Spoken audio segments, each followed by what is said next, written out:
Imer Noticias presenta El Acento, con Alberto Nájar. Transmitiendo desde Tijuana, Baja California, la puerta de América Latina. El Acento, tu punto de referencia.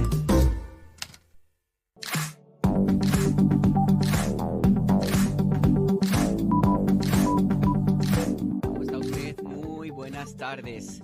Bienvenida, bienvenido, bienvenide a El Acento, tu punto de referencia. Hoy es el viernes 24 de octubre de 2025.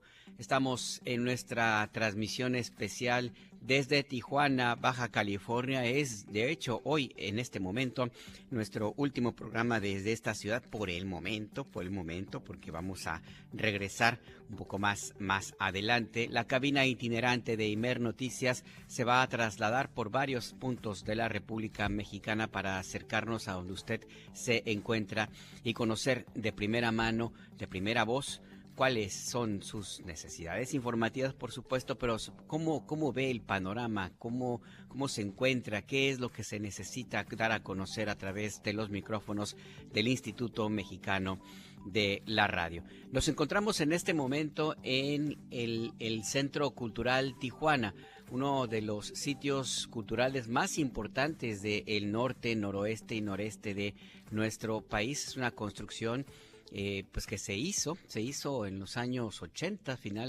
mediados de los 80, en el periodo del entonces presidente José López Portillo.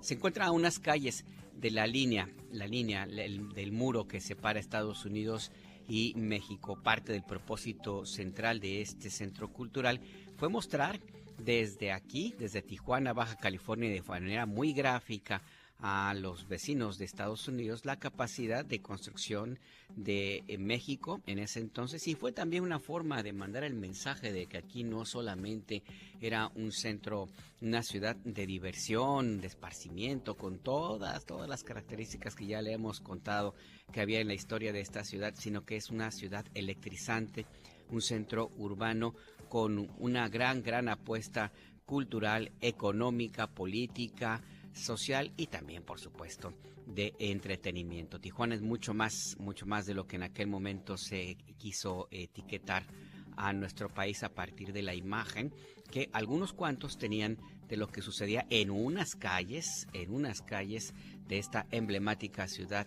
del noroeste de nuestro país. Enviamos un fuerte abrazo a usted que nos escucha en toda la República Mexicana y a quienes nos oyen aquí a través de Fusión 102.5 de FM. Tenemos muchas noticias y para dar paso, ahora sí que uno a uno, los temas que le hemos preparado, ¿qué le parece si empezamos aquí en Tijuana?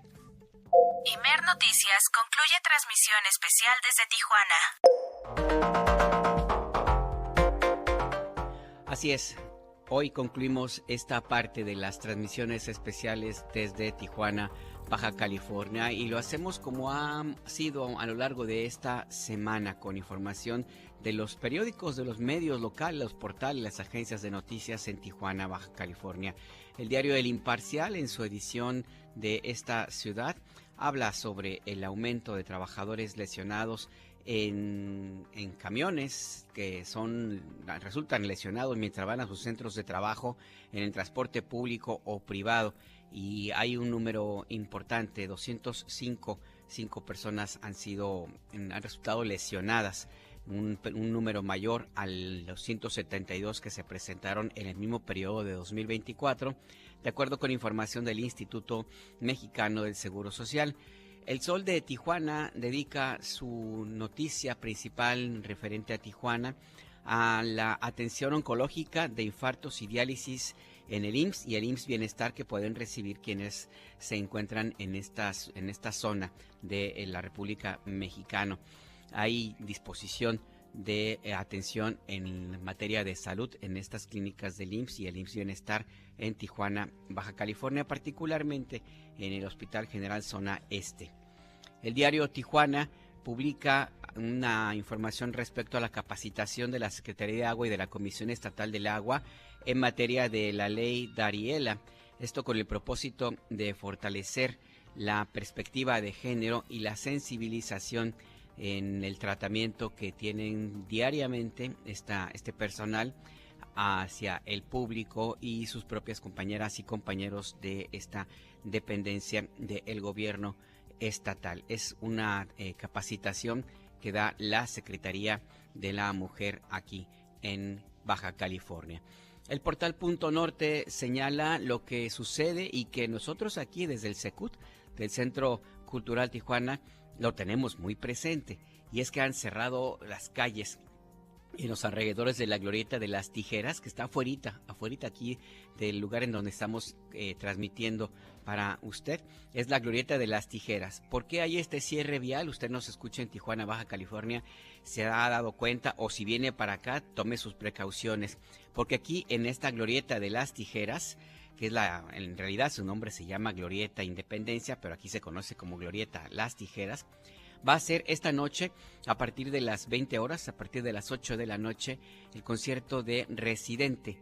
Este concierto, este encuentro cultural que forma parte de la 24ª edición del Festival de Octubre, que se lleva a cabo aquí en Tijuana, Baja California. A partir de las 8, Residente ofrece un concierto que se ha considerado como emblemático por el sitio en el cual se lleva a cabo, a unos pasos del muro que divide México y Estados Unidos, y que será, se espera, un mensaje potente desde aquí hacia el gobierno depredador de los derechos humanos de Donald Trump, que mantiene su persecución en contra de las personas migrantes que viven en Estados Unidos. Así es que hoy a las 8 aquí en Tijuana, Residente ofrece este concierto desde el muro hacia la Casa Blanca, que el mensaje llegue hasta allá.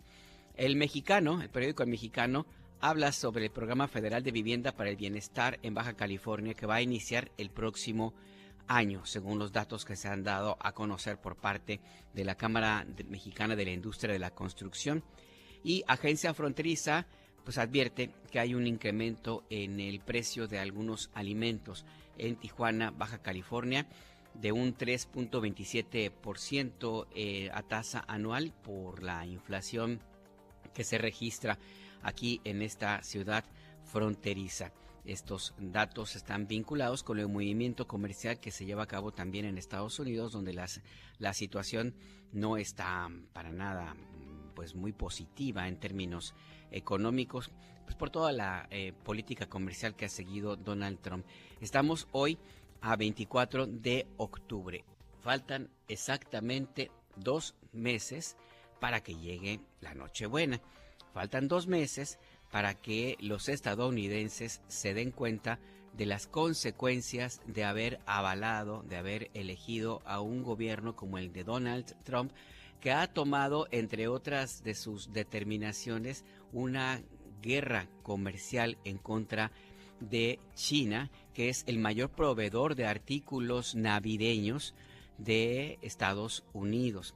Desde hace meses se lanzó la advertencia de que las niñas, niños, niñas estadounidenses están en posibilidades de que no los visite el Choncho Claus, de que se queden con menos regalos o que de plano no reciban los regalos, porque el Choncho Claus en Estados Unidos, cuando llega en su visita, pues se surte en China, y allá desde el inicio de la guerra comercial de Donald Trump empezó la incertidumbre que provocó que las grandes cadenas estadounidenses suspendieran o prorrogaran sus encargos de las compras de juguetes para que pasara pues ahora sí que el Santa Claus, como le llamen por acá, por los regalos que va a entregar. Se prevé que haya un problema por allí, y este es una consecuencia de la guerra comercial que ha emprendido Donald Trump y que tiene como un impacto económico en los juguetes. El 95%, o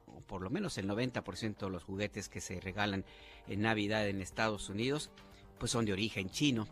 Así es que imagínese usted, con el encarecimiento de los precios por los aranceles, pues sí que va a haber noticias complicadas para el Choncho Claus y sus elfos. Y ya que andamos por aquí, le vamos a pasar de una vez, presentar el reporte de las garitas de cruce hacia San Diego. En la garita de San Isidro, que es la más transitada de todo el mundo, el reporte que tenemos es que el carril el Ready Lane, tiene una espera de 40 minutos para cruzar. El carril estándar tiene 1 hora de retraso y el carril Sentry 15 minutos. Para los peatones, el Ready Lane es 5 minutos de demora y el estándar media hora. Y en la garita de Otay Mesa, en la Ready Lane hay que esperar 1 hora, en la estándar 5 minutos. Qué curioso está esto, algo habrá ocurrido por ahí. Si usted se encuentra en la garita de Otay, cuéntenos a nuestros números de contacto qué es lo que sucede.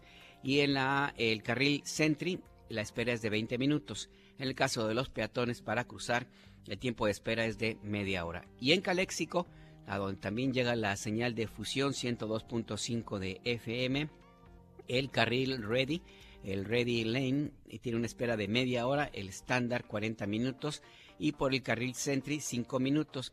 Y los peatones demoran 40 minutos en promedio en cruzar hacia Estados Unidos. Ahí pues parte de la información que le presentamos con referencia a Tijuana, Baja California, donde nos encontramos. Y ahora vamos también con información nacional. El gobierno federal explicó las irregularidades con las que operaba el Funden, entre ellas actos de corrupción y procesos burocráticos. Ya se restableció el 99.82% del suministro eléctrico en las comunidades de Veracruz, Hidalgo, San Luis Potosí, Puebla y Querétaro, afectadas por las lluvias extraordinarias. Aún siguen incomunicadas 86 localidades, la mayoría en Hidalgo. Baja California se llena de arte, ritmo y esperanza. Más de 140 actividades culturales unirán a los 7 municipios en el 24º Festival de Octubre, llevando la música a las calles e invitando a la comunidad a celebrarse unida. Residente encabezará los conciertos por la paz este 24 de octubre en Tijuana. Conferencia de prensa, el secretario de Relaciones Exteriores, Juan Ramón de la Fuente, hablará sobre los avances en materia de migración. En reunión con diputados, Víctor Rodríguez Padilla, director general de Petróleos Mexicanos Pemex, destacó que la producción de hidrocarburos se ha estabilizado y aseguró que se han pagado casi 300,000 millones de pesos de deuda. Anuncia la jefa de gobierno de la Ciudad de México, Clara Brugada, que en lo que resta del año su administración llegará a la meta de entregar 30,000 acciones de vivienda en la capital del país. Este viernes la jefa de gobierno entregó 40 departamentos en la colonia Santa Isabel Tola, en la alcaldía Gustavo Madero.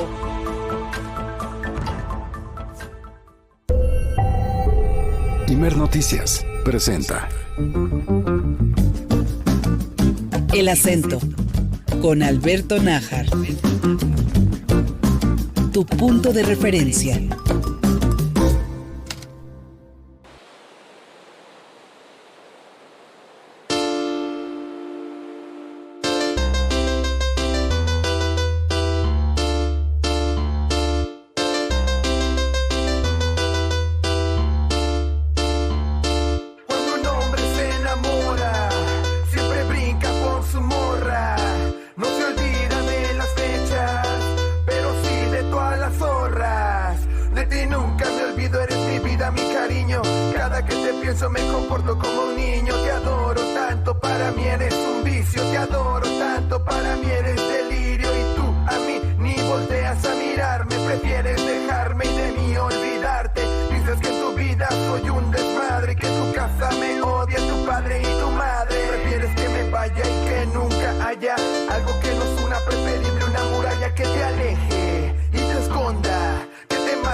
Sound System, un grupo de aquí, de Tijuana, que como le hemos presentado a lo largo de esta semana, tiene una gran oferta musical y muy variada, algunos verdaderos descubrimientos. Cuéntenos usted qué piensa, usted que no radica en Tijuana, que tal vez no los conoce, y si usted vive aquí tampoco los había escuchado, pues cuéntenos de todos modos qué piensa, cómo escucha esta propuesta musical diferente, muy rítmica, con todas las características de esta zona, de esta electrizante zona de nuestro país. Lo puede hacer a los teléfonos en cabina de fusión 102.5 de FM, 664-681-3393 o 664-681-3394. Estamos a la espera de sus comunicaciones y entre tanto vamos a una pausa y ya volvemos. Señor policía, mis culpas, sus culpas y las suyas también.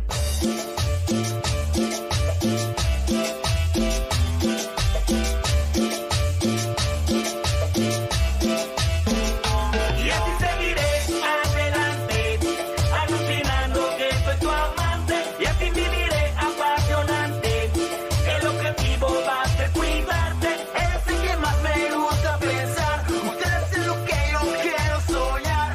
Ando sin placas en la realidad. Me gusta hablar del celular y manejar. Mis impuestos no quiero regalar. Seguro prefiero llevarte a cenar. Y una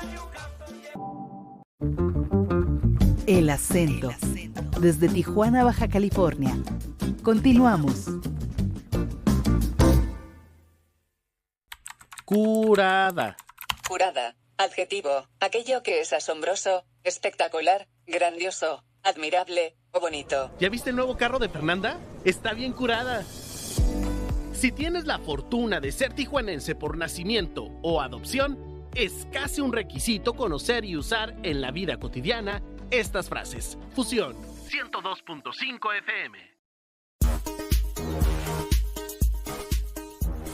Pues sí, es un tijuanismo, así es que si anda por acá y le dicen que usted es bien cura, no piense que es muy religioso, no piense usted que va a rezar el Padre Nuestro, ni mucho menos, sino que es más o menos divertido, extravagante, vamos a ponerle de esta manera, para no buscarle más adjetivo. Parte de los modismos de toda esta zona en el noroeste de nuestro país, desde donde le enviamos un fuerte abrazo de parte de todo el equipo del Sistema Nacional de Noticiarios del IMER, que trabaja día y noche para mantenerle informada, informado, informade en tiempo real. Allá en cabina se encuentra mi compañera Verónica Basurto, lista para acompañarnos en esta transmisión por cualquier cosa. ¿Cómo estás, Vero? Buenas tardes. Hola, ¿qué tal, Alberto? Un gusto saludarte. Pues la verdad es que muy feliz de saludarte, porque hoy se concreta una semana de inmersión total de transmisiones especiales desde Tijuana, Baja California,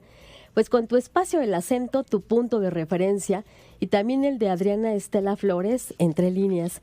Y pues también estoy muy feliz porque estoy segura que muchas personas en tránsito, migrantes que están aprendiendo el español, pues lo hacen a través de nuestras frecuencias de las emisoras de la cadena IMER en todo el país. Así que un saludo a toda la audiencia y un saludo y un abrazo a todos en Tijuana, Alberto. Así es, estoy también seguro que muchas personas, pues si por lo menos no, digamos que no practican, por lo menos se enteran de este tipo de modismos en el lenguaje. Muchas gracias, Vero, también un abrazo desde acá. Y también le comento que en cabina, además de Verónica Basurto, se encuentra en la operación Rafael Rosales, en la producción José Luis Plasencia. El equipo de IMER Noticias en la redacción en Ciudad de México está listo, trabajando a todo vapor para mantener al aire este servicio informativo. Y aquí en Tijuana, Baja California, se encuentra Juan José Velasco, el ingeniero Juan José Velasco, que ha sido la magia, el mago, el que nos ha ayudado a que usted pueda recibir una señal fiel, clara, oportuna desde este sitio, y ya un día le contaremos que no ha sido sencillo. Hemos tenido algunos retos importantes que han sido superados con el apoyo del ingeniero Juan José Velasco. Muchas gracias, ingeniero. Así como también un saludo, un abrazo a todos los compañeros de Fusión 102.5 de FM. FM. Adriana Acebe, nuestra subdirectora de información, está aquí también pendiente a cargo de todo este equipo. Y Adriana Estela Flores, nuestra querida Adriana Estela Flores, también aquí en el apoyo para todo lo que se necesita. Aquí le hacemos de todo. Y justamente porque le hacemos de todo, le vamos a presentar una conversación breve que sostuvo nuestra compañera Adriana Estela Flores con la secretaria de Cultura del Gobierno Federal, Claudia Curiel de Icaza. ¿A propósito de qué? Del concierto de Residente de esta noche desde Tijuana, Baja California, y que forma parte del Festival Territorios de Paz, que tiene este episodio aquí en Tijuana. Conciertos por la Paz es esta estrategia del Gobierno de México que pretende terminar con la cultura de violencia y el uso del lenguaje de una manera, vamos a decirle, no del todo correcta. Vamos a escuchar la conversación con la secretaria de Cultura. Secretaria, por favor, si nos puede hablar acerca de esta invitación, lo que va a ocurrir hoy acá en Tijuana en estos conciertos por la paz. Bueno, hoy hay uno de los platos fuertes que es Residente a las 8 de la noche y esto es una iniciativa del gobierno de Baja California, de la gobernadora, de la secretaria de Cultura Alma Delia, en colaboración también con la federación, porque nos interesa llevar conciertos, desfiles, muchísima actividad cultural a distintos frentes del país, porque evidentemente lo que la violencia separa, la cultura lo vuelve a unir. Y hoy los esperamos a las 8 de la noche, es acceso gratuito y es un festival que lleva varias semanas y que ha tenido muchísimas actividades, no solamente en epicentros como ya conocidos, ha ido a territorio, ha llevado batallas de freestyle con Danger, ha trabajado con distintas comunidades y yo felicito muchísimo esta iniciativa del gobierno de Baja California. Me da mucho gusto estar acá y los esperamos en la noche. ¿Por qué apostar por Residente, secretaria? Bueno, vieron el conciertazo que dio Residente. Residente tiene pues un compromiso social, no solamente es pensar en entretenimiento, es pensar en dar un mensaje de paz, un mensaje crítico, un mensaje que une y que es fundamental que cuando uno programa y ofrece actividades pues tengan un mensaje, no sea solamente entretener, y Residente lo ha hecho contundente. El concierto de Zócalo fue un referente mundial y evidentemente que aquí en la frontera pues estamos esperando también muchísimo del mensaje y de este gran ritual colectivo donde estaremos todos. Por último, secretaria, una estrategia de paz que apuesta a unir en lugar de dividir como si lo hace por ejemplo un muro, ¿no? Si nos puede hablar acerca de este concierto por la paz, ¿cómo se marca dentro de la estrategia? Bueno, la estrategia de paz en el país es integral, es evidentemente, tiene que ver con seguridad, pero tiene que ver con ampliar los derechos, la educación, la salud, la vivienda, el derecho a la cultura, que es central, y parte de esta estrategia integral y en lo que nos toca a cultura, pues es ofrecer actividades que fortalecen el tejido, cohesión social, te encuentras en las diferencias desde otro lugar de convivencia y empezamos a hacer una reconciliación y a generar otras estructuras de paz. La paz se construye, no se impone, ni siquiera es un tema que se haga a nivel discursivo, y ese es el trabajo que se está haciendo en sinergia con el gobierno federal y distintos estados de la República. Secretaria, además, por último, ¿qué esperar o cuál es la expectativa de un mensaje tan potente como es la voz de Residente a unos pasos del muro en momentos en que hay pues políticas que están haciéndose desde otros gobiernos de Estados Unidos en contra de los migrantes, en momentos en que los migrantes están enfrentando un momento muy difícil? Bueno, como hemos visto, en todo momento hablamos de los mexicanos y las mexicanas y mexicanos estadounidenses. Para nosotros la frontera no nos divide, en todo momento estamos haciendo iniciativas donde nos consideramos, como fue México Canta, que hicimos una estrategia binacional y donde todos aportan y fortalecen la identidad mexicana. Entonces es un mensaje de paz para todos los que nos identifican nuestras raíces y en un momento importante donde la resiliencia, lo comunitario y un país solidario como lo ha sido México a través de su milenaria historia queda al frente del mensaje. Muchas gracias. Gracias, secretaria. Te agradezco muchísimo.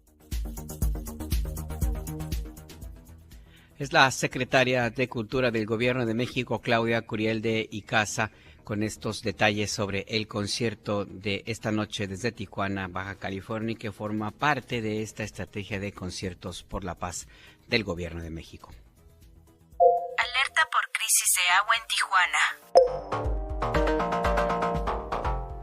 Seguimos en Tijuana, Baja California, pero con un tema distinto. Este 24 de octubre termina el plazo para que México cumpla con el pago de agua a Estados Unidos, de acuerdo con los términos del Tratado Internacional establecido en 1944, este Tratado de Aguas entre México y Estados Unidos, en donde México y Estados Unidos se comprometen a entregar cada 5 años una cuota de agua para el uso de agricultores y ciudadanos y centros urbanos de ambos lados de la frontera. Estados Unidos lo entrega de manera anual. México lo hace cada 5 años. Estados Unidos se compromete a entregar un volumen importante de agua del río Colorado, de la cuenca del río Colorado, que es el principal afluente de esta región en el noroeste de nuestro país. Y a su vez, México se compromete a entregar cada 5 años una cantidad similar, pero del afluente del río Bravo y el río Conchos. El río Colorado se encuentra en Baja California. El río Bravo y el río Concho se encuentran en la costa este de nuestro país. Hablamos de Chihuahua y de Tamaulipas, particularmente de Chihuahua. Pues México tiene que entregar, o tuvo que haber entregado hoy este agua para que se garantice la entrega, el surtido del líquido para Tijuana, sobre todo. ¿Qué es lo que implica? ¿Cuáles serían las dificultades? Nuestra compañera Patricia Ramírez habló con especialistas de esta zona y de otras latitudes del país y nos explica cuál es la circunstancia en estos momentos, hoy, 24 de octubre.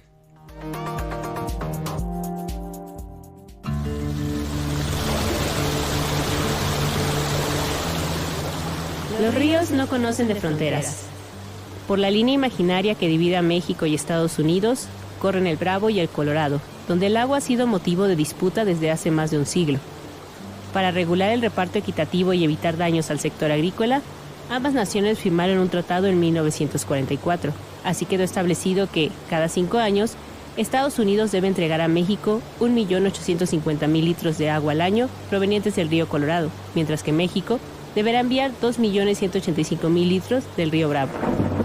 El próximo 24 de octubre concluye una vez más el plazo quinquenal de dicho tratado. Sin embargo, desde abril pasado surgieron tensiones entre ambos países cuando el presidente estadounidense, Donald Trump, anunció la decisión de detener el envío de agua debido al incumplimiento de México, que debía más del 50% de los litros acordados, y amenazó con imponer sanciones. Como respuesta, la presidenta Claudia Sheinbaum mandó una propuesta integral argumentando que los últimos 3 años han sido de sequía prolongada, pero que cumpliría con lo acordado. Incluso, en la conferencia matutina del pasado 1 de octubre, dijo que se mantendrían las entregas. Hubo varias reuniones a principios de año y se acordó un esquema de cómo se entregaría y cuándo se entregaría. No pensamos que haya algún problema para esa entrega porque se espera todavía en esa zona del país lluvias importantes. Entonces, pensamos que no va a haber problema. De todas maneras, estamos en comunicación permanente a través de SILA con el gobierno de Estados Unidos. Si bien la presión actual ha recaído en México, Estados Unidos también enfrenta problemas respecto al río Colorado, que nace en las montañas rocosas de Colorado y llega hasta Baja California y Sonora, abasteciendo principalmente a las ciudades de Tijuana, Mexicali, Tecate, Rosarito y Ensenada, para desembocar en el Alto Golfo de California. Actualmente, el río Colorado atraviesa una sequía prolongada y su caudal ha disminuido considerablemente en las últimas décadas. Asimismo, la calidad del agua se ha visto comprometida por la contaminación, la sobreexplotación y el estrés hídrico acumulado.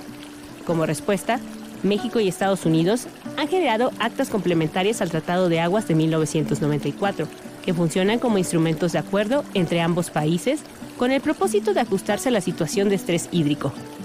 Alfonso Andrés Cortés Lara, investigador del Colegio de la Frontera Norte, quien ha abordado la gestión de agua del río Colorado, lo explica de la siguiente manera.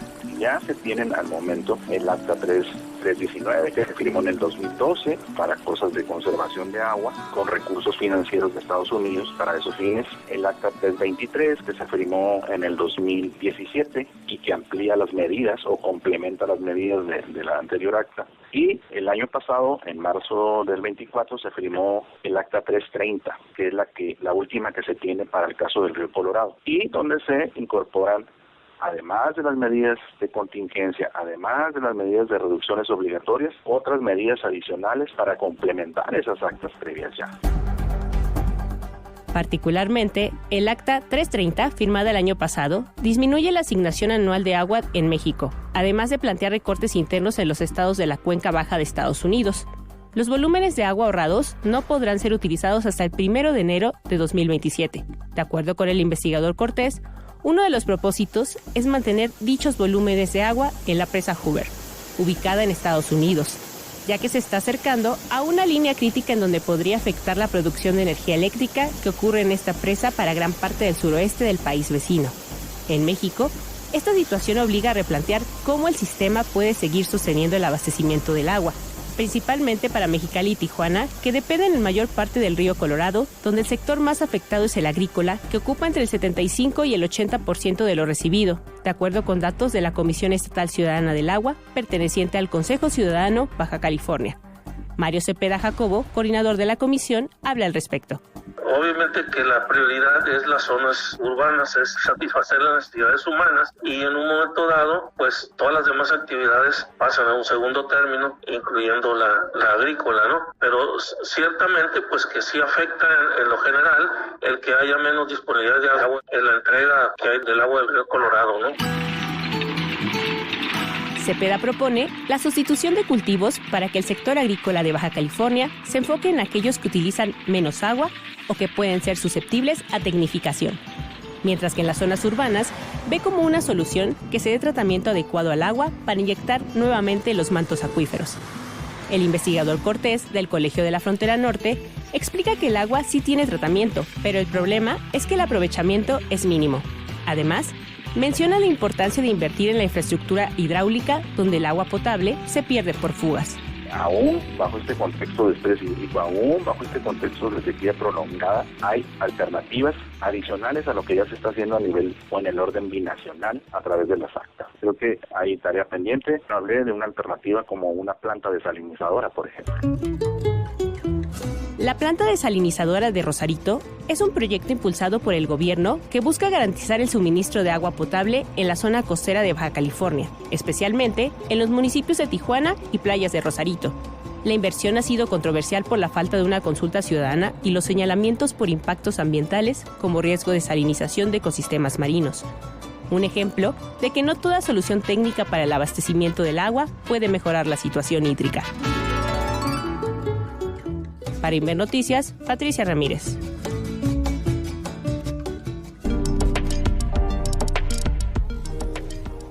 Y a propósito de este tema, vamos a conversar con el secretario para el Manejo, Saneamiento y Protección del Agua de Baja California, Víctor Daniel Amador Barragán. Secretario, estamos listos para esta conversación. En un momento más vamos a tener esta comunicación. El tema, por supuesto, es este abastecimiento de agua para la zona de Tijuana, que como hemos escuchado, pues tiene una gran dependencia de la asignación de agua que viene del río Colorado.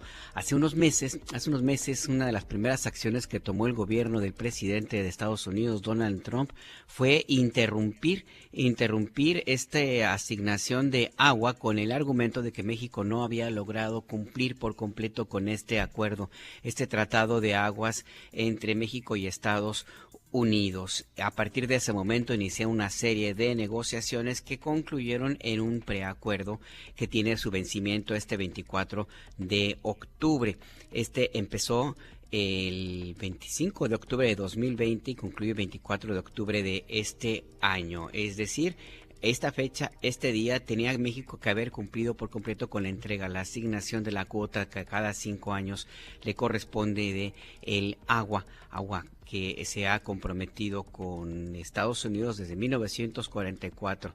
Esta agua se toma principalmente de la cuenca que se encuentra en el río Bravo y en el río Conchos, que en su momento pues fueron una de las más importantes, las más ricas en este recurso en el norte de nuestro país, pero que en los últimos años, debido a la sequía, por el cambio climático y también, hay que decirlo, en los gobiernos del PRI y el PAN, por la determinación de entregar concesiones de agua, pues ahora sí que lo voy a decir como muy al estilo Tijuana, a lo loco, a lo loco se entregaron las concesiones de agua. Hay más de 350,000 las concesiones de agua que se han entregado, y ha iniciado un proceso de revisión de estas concesiones en los últimos años desde el gobierno del presidente López Obrador, y que se ha profundizado en el gobierno de la presidenta Claudia Sheinbaum. ¿Cuál fue el problema? Pues que una buena parte de las concesiones que se entregaron en la zona de donde se tiene que entregar el agua a los agricultores de Texas y de Nuevo México con Estados Unidos, pues se dio a familiares o a empresarios vinculados con políticos de los gobiernos en turno. Se llegó a dar el caso que exgobernadores de Chihuahua, por ejemplo, obtuvieron una concesión de agua irregular y acapararon en una presa para su propio uso el agua que le correspondía a todo un distrito de riego. Fue el caso del gobernador César Duarte. Todo esto está en un proceso ya de acomodo en nuestro país, y el caso está en que el acuerdo finalmente, más allá de todo esto que le cuento, se tiene que cumplir. Hoy es el plazo. ¿Qué va a suceder por aquí, donde nos encontramos en Tijuana, Baja California?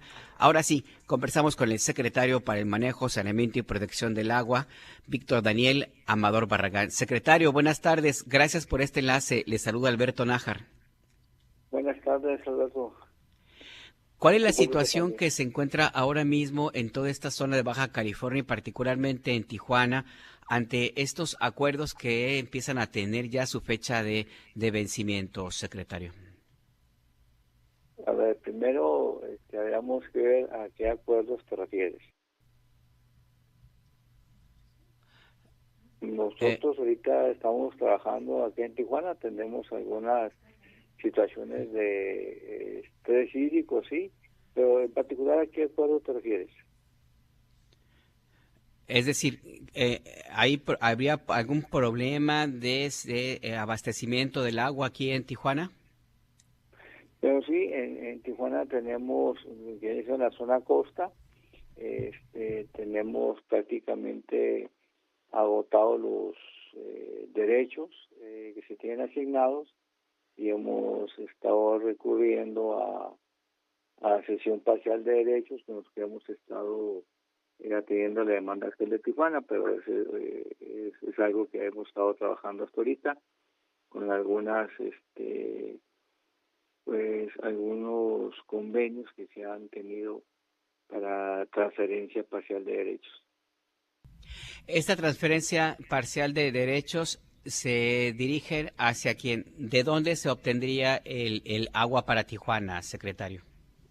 Pues acá lo estamos manejando directamente con el distrito de riego, con los módulos de riego, y con todos ellos hemos estado trabajando. Ahora, secretario, ¿se ha planteado que la compra del agua o la transferencia que vendría del distrito de riego, entiendo que de Mexicali, también ha enfrentado algunos señalamientos en el sentido de que se vende muy cara el agua y que beneficia a unos cuantos, secretario? ¿Qué decir ante estos señalamientos? Bueno, mira, lo que se estaba trabajando es esa transferencia parcial de derechos con un valor ahora sí que consensado entre los costos de distribución, costos de mantenimiento y demás, y ahorita pues estamos a la espera de ahora sí que del nuevo régimen, ¿no?, de la ley del agua. Estamos esperando que salga esta ley y ver cuáles serían las nuevas acciones que tendríamos que tomar en medida de esta nueva ley, ¿no? Ahora se vence el plazo para que se cumpla de manera binacional esta entrega de el agua. Bueno, siguen aquí con las... Ese es otro dato, estamos devolviendo aquí los datos. ¿Binacional a qué te refieres? El tratado de aguas entre México y Estados Unidos, hay un plazo que se cumple. No, el tratado de aguas es México tiene garantizado 1.850 millones de metros cúbicos, este tratado de aguas anualmente. Uh-huh. ¿Sí? Ese ya está establecido, y ese es ya, ahora sí que hasta que no haya una nueva modificación al tratado está vigente y sigue vigente desde 1944. Ok, entonces por ese lado no habría... Sí. No, lo que ha habido, o sea, que no debemos confundir porque son muchos temas del agua, es que ha habido algunos actas de materia de preservación y conservación de la cuenca del río Colorado. Y en estas actas se han hecho algunas reducciones a los montos transferidos. Ahorita está vigente el acta 330 y va a estar vigente hasta el 26, hasta el 31 de diciembre del 2026. Eso es lo que está vigente. Una vez que sea de algunas reducciones que se hicieron en los años 24, 25 y que van a haber para el próximo 2026. Eso es lo que está vigente ahorita, pero el tratado sigue trabajando y estaríamos en espera de ver cuáles son los nuevos acuerdos que se tomen con la SILA para este tema, ¿no? Pero hasta ahí es hasta donde van las cosas. Es bueno que entonces nos lo explique de esta manera, secretario.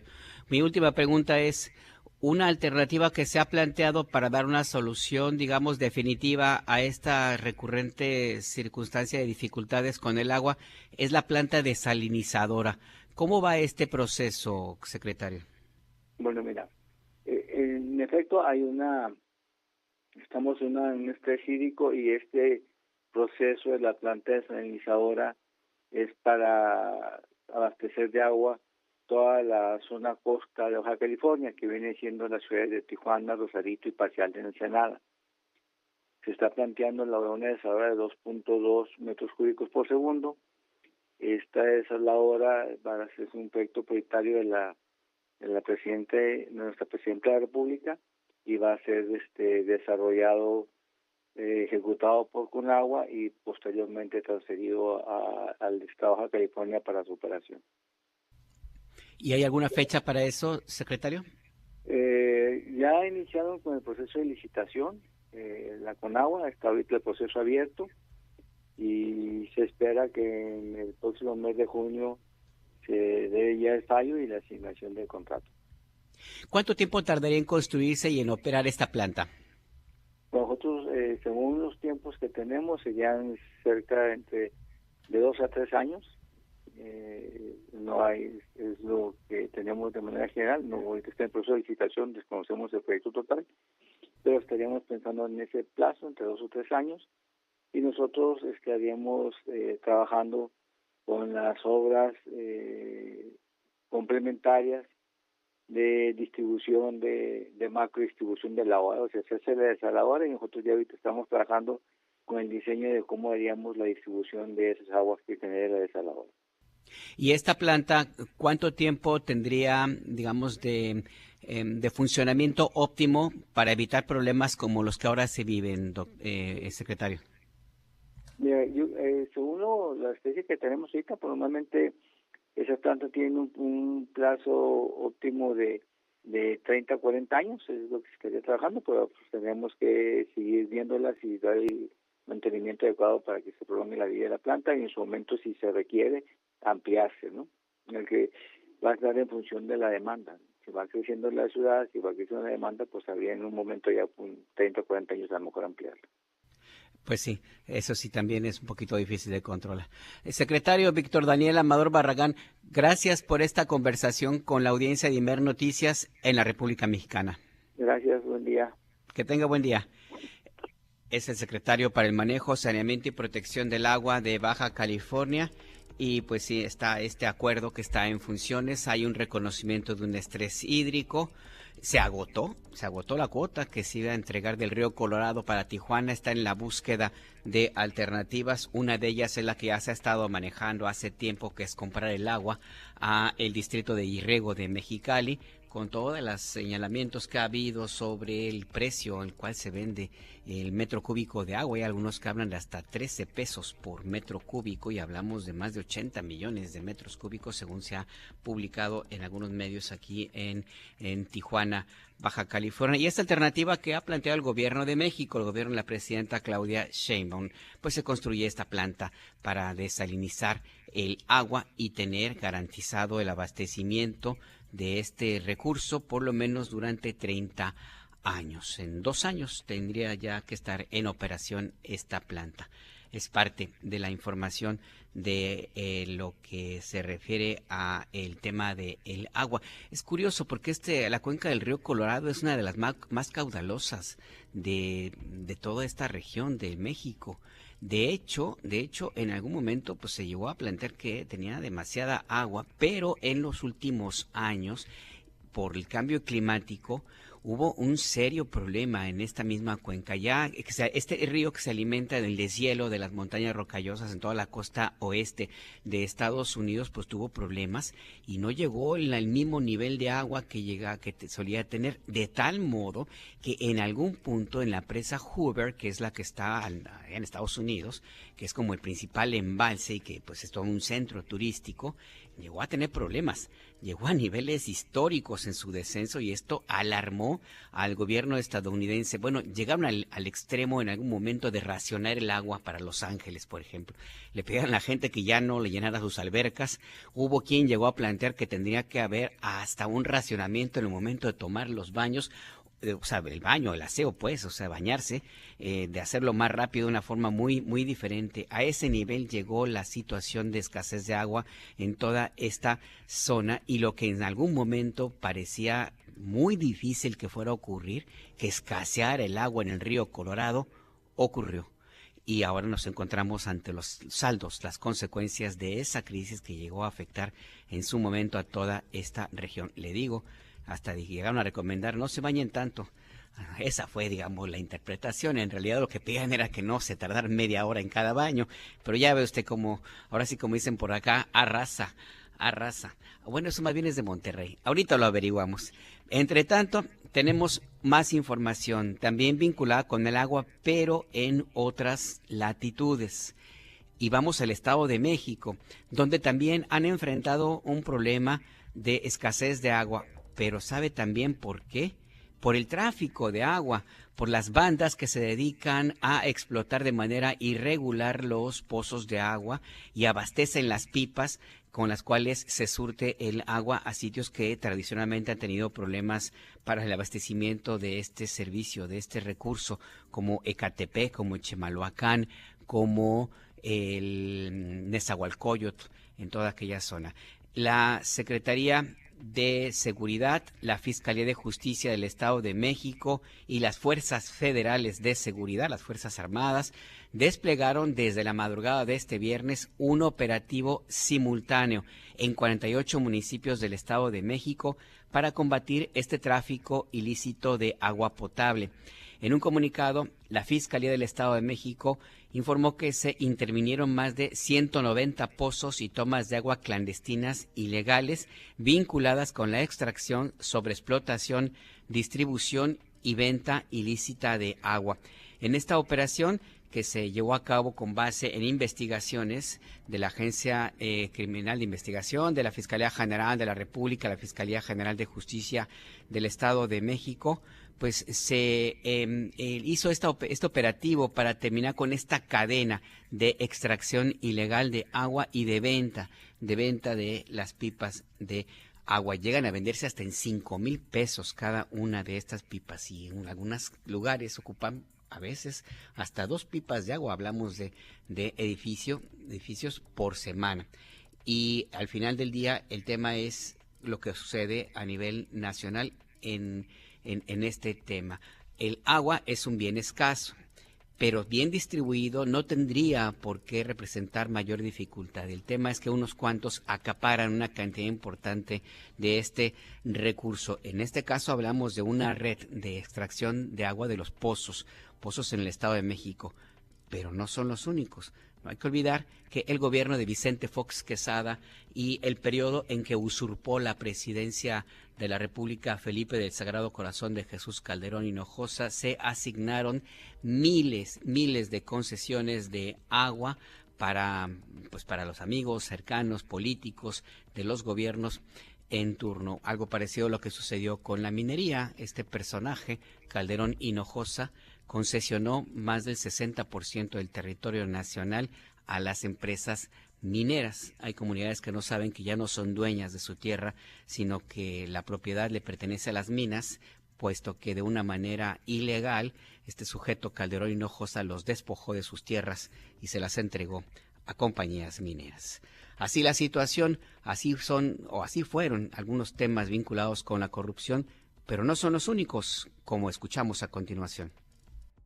Así fue la corrupción del Fonden con el PRI y el PAN. Efectivamente, esta mañana en la Conferencia del Pueblo en Palacio Nacional se presentaron detalles de tres aspectos vinculados con corrupción en gobiernos anteriores. Por ejemplo, empecemos con uno que no necesariamente es corrupción, aunque algunos temas están sujetos a investigación.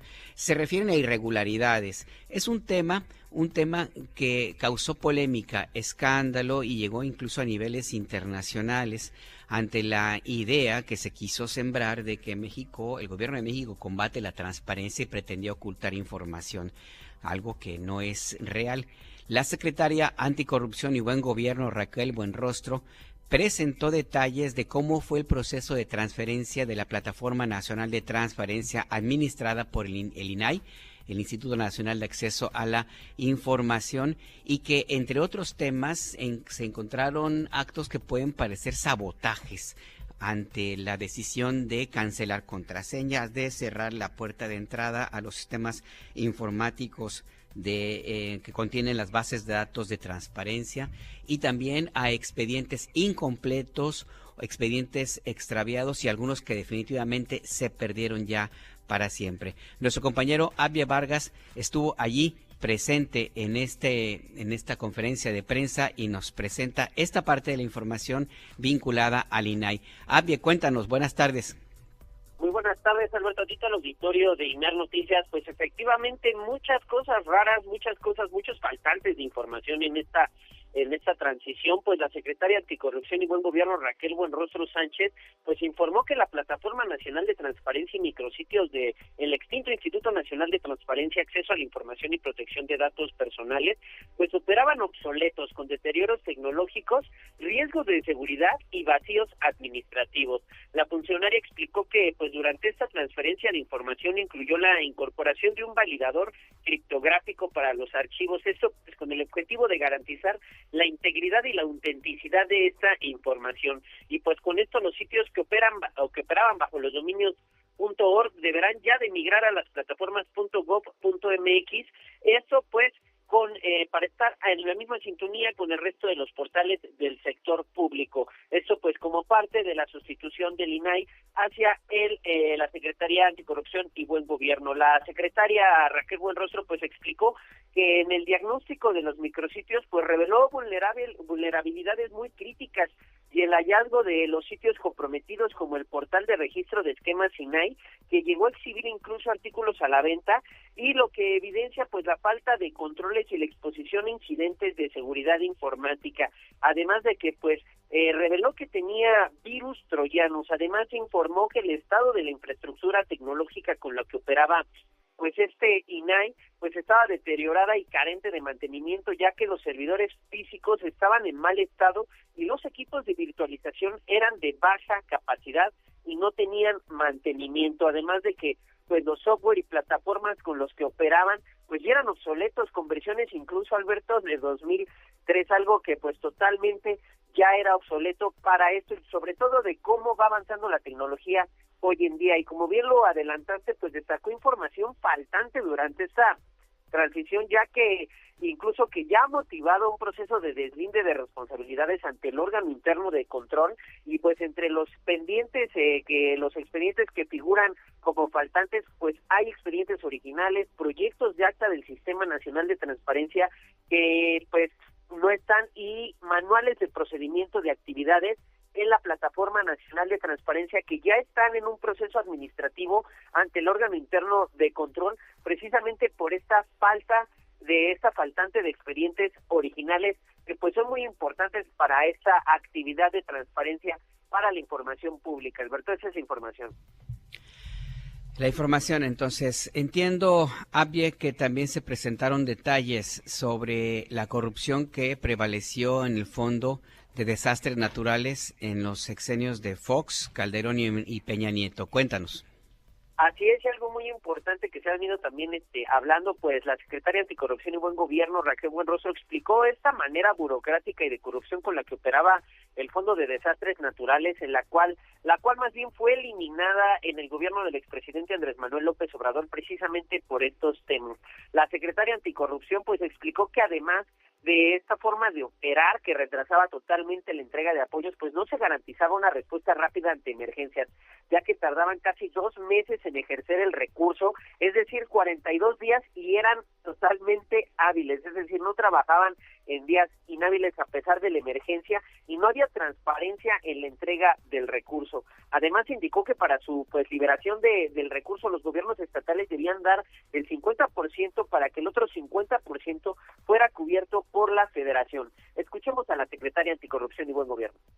Pues, ¿qué pasó con el tiempo? Pues todo el mundo dijo, pues el Fonden no funciona, no llegan los tiempos. Hay un dictamen incluso de la Auditoría Superior de la Federación de 2017 que dice, el Fonden es ineficaz, ineficiente, tiene altos costos, es más reactivo que preventivo, tiene un exceso de burocracia y una falta de coordinación, es opaco y tiene múltiples actos de corrupción y no se garantiza una atención al ciudadano.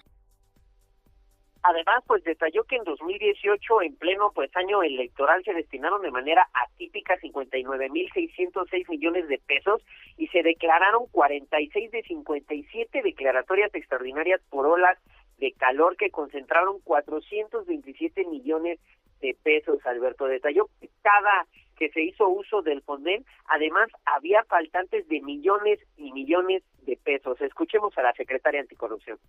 Había casi faltantes siempre por lo menos de unos 500 millones de pesos. O sea, no bajaban de 500 millones. Cada evento tenía problemas de acreditación de recursos. En la época de Fox es muy reconocido, y nada más para hacer memoria, de la coordinadora precisamente de Protección Civil. La coordinadora de Protección Civil estuvo involucrada en muchos casos de corrupción, que la llevaron incluso a la denuncia. La Auditoría Superior presentó observaciones acreditando de 182 millones de pesos. Fue inhabilitada 10 años. También hubo reportes del órgano interno de control, que ahí cubrieron a la coordinadora porque dejaron sin efectos algunas cuestiones. Y bueno, eso en el sexenio de Vicente Fox, pero también en el de Felipe Calderón, en las inundaciones en Veracruz, y en 2010 la Auditoría Superior de la Federación encontró que de los 7,411 millones de pesos destinados, el gobierno de Veracruz no ejerció ni devolvió 531 millones de pesos. En tanto, en septiembre y octubre de 2011, Andrés Granier, quien era gobernador de Tabasco, utilizó 215.5 millones de pesos del Fonden para cubrir déficit financiero estatal. La Auditoría Superior de la Federación detectó triangulación de recursos entre cuentas estatales para pagar gastos no relacionados con desastres como telefonía, vales, limpieza y consultorías. Mientras que en el sexenio de Enrique Peña Nieto, en los huracanes Ingrid y Manuel, la auditoría detectó retrasos de hasta 119 días en el inicio de obras y sobre ejercicios de recurso. En salud se detectaron inconsistencias graves, ya que 132 unidades médicas afectadas, solo 28 fueron reconstruidas. Además, por un error burocrático no se destinaron recursos para los trabajos de comunicaciones y transportes. Entonces, pues, es un desvío, es un sobreejercicio que se hizo con este Fondo de Desastres Naturales. Además, como pues ya lo mencionó la Auditoría Superior de la Federación, incluso se utilizaron para consultorías, Alberto. Entonces revela pues totalmente un uso indebido por parte del dinero del Fonden y pues de todos los mexicanos, que se utilizó para otros fines y no para fines de la emergencia. Esa es la información. La información. Gracias, Abia Vargas. Estamos pendientes y buen día a todos. Y es que este reporte incluye datos como, por ejemplo, que en el gobierno de Enrique Peña Nieto, concretamente en 2018, se multiplicaron las declaratorias de desastre natural por olas de calor.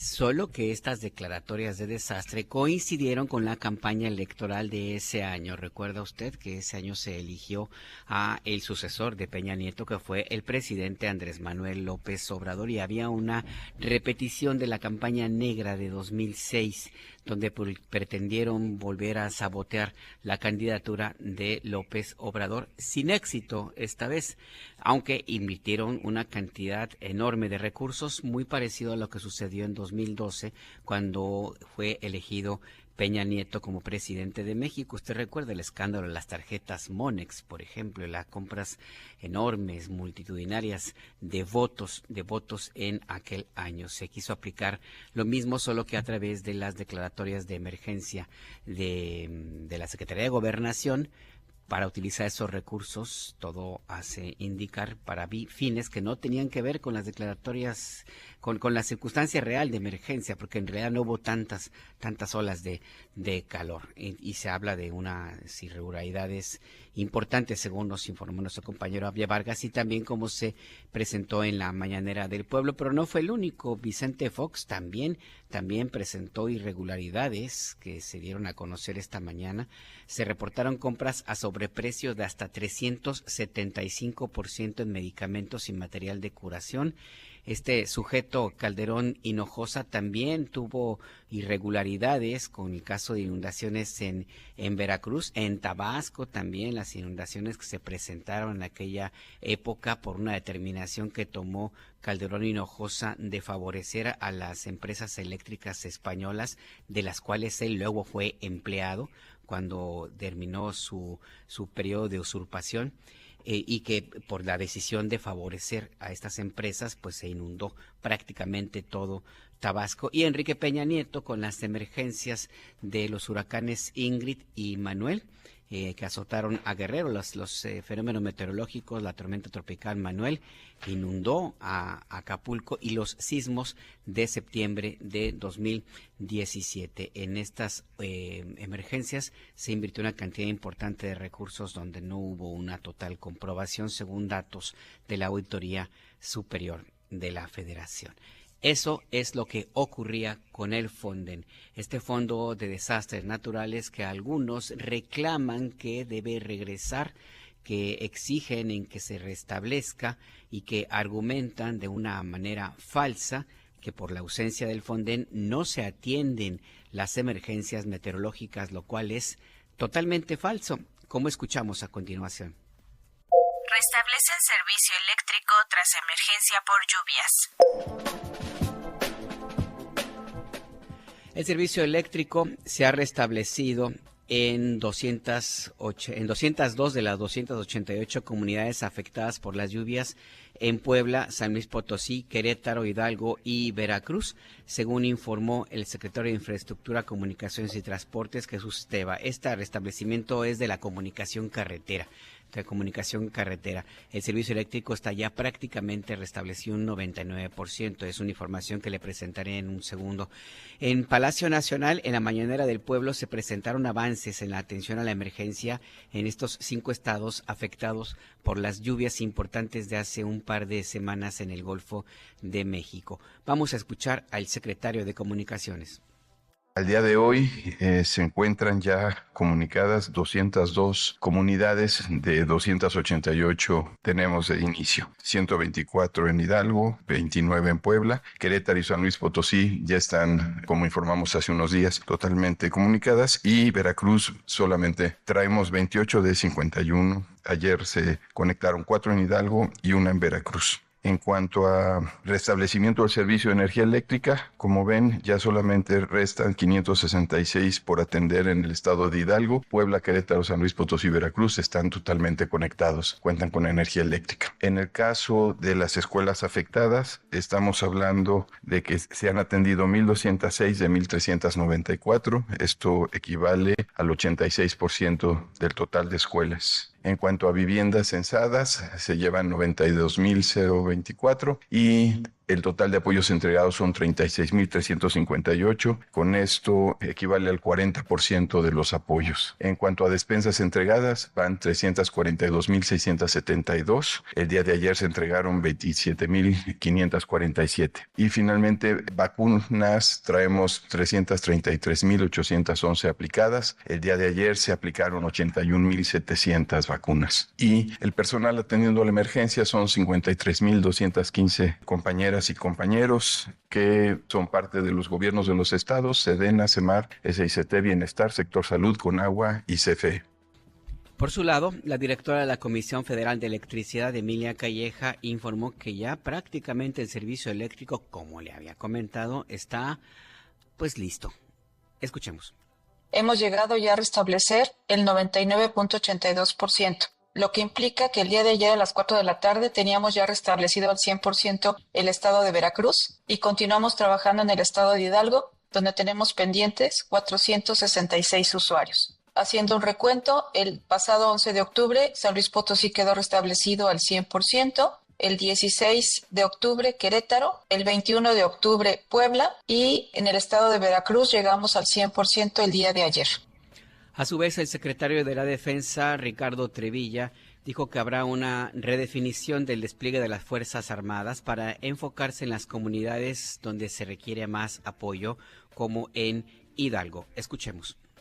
Hablando de maquinaria pesada, específicamente en el estado de Hidalgo, el día de mañana se va a reforzar con maquinaria del agrupamiento de ingenieros y también con alguna maquinaria que se encuentra en el campo militar número 1.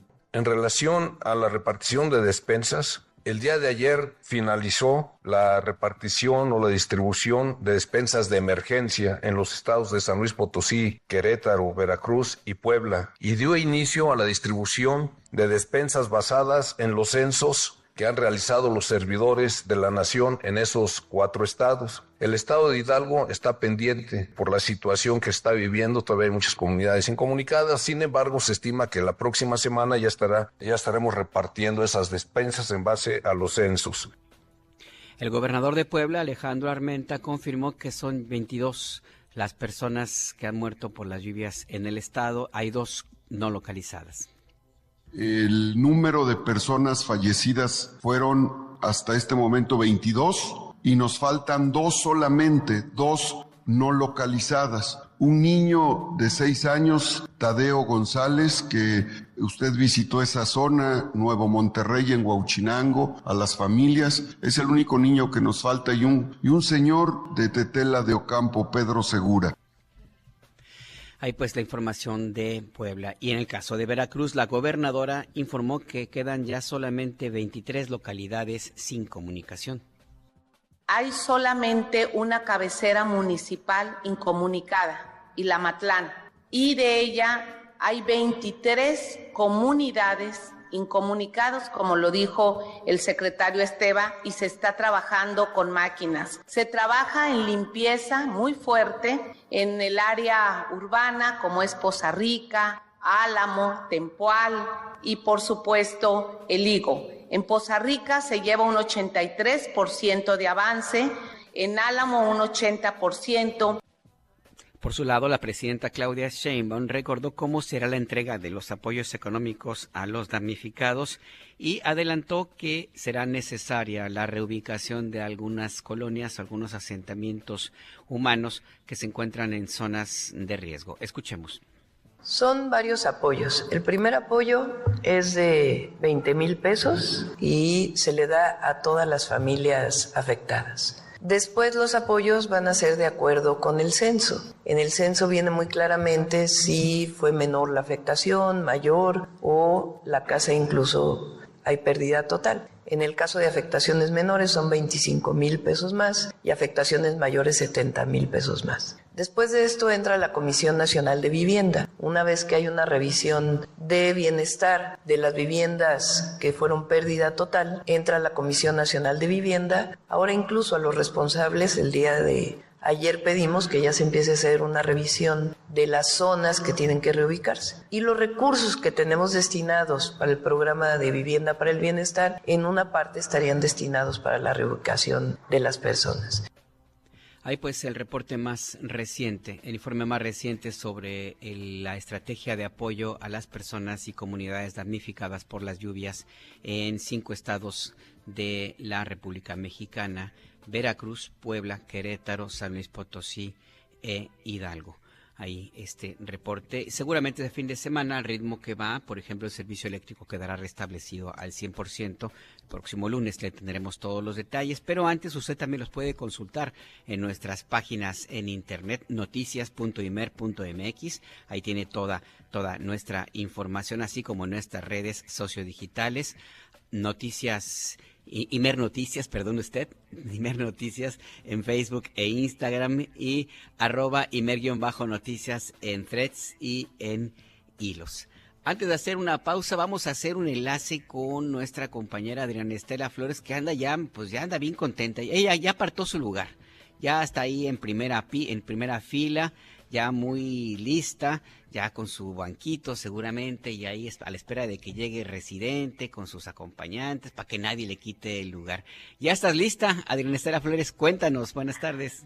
Hola, ¿qué tal, Alberto? Auditorio, muy buenas tardes, y así es, nos encontramos aquí, justo atrás de donde se encuentra esta cabina itinerante de Imer Noticias en el Centro Cultural de Tijuana, en Secut. Aquí atrásito está ya el escenario montado para el concierto de Residente, que como señalas, bueno, Alberto, ya hay personas que están desde aquí, desde temprano, 8 horas antes del concierto, pues para participar y para formar parte de este encuentro que ya hemos informado, pues forma parte de los este festival por la paz. Hay varios, ya hay vialidades que se encuentran donde se han implementado restricciones viales en el Sánchez Taboada, esquina Independencia, esquina Guadalupe Victoria, Paseo de los Héroes, esquina Francisco Javier Mina. Pero bueno, aquí, estimado Alberto, pues ya comenzó a prepararse, ya se siente el ambiente previo a este concierto, porque ya como parte del montaje, pues ya se están probando las bocinas que forman parte de este escenario que estará iluminado esta noche aquí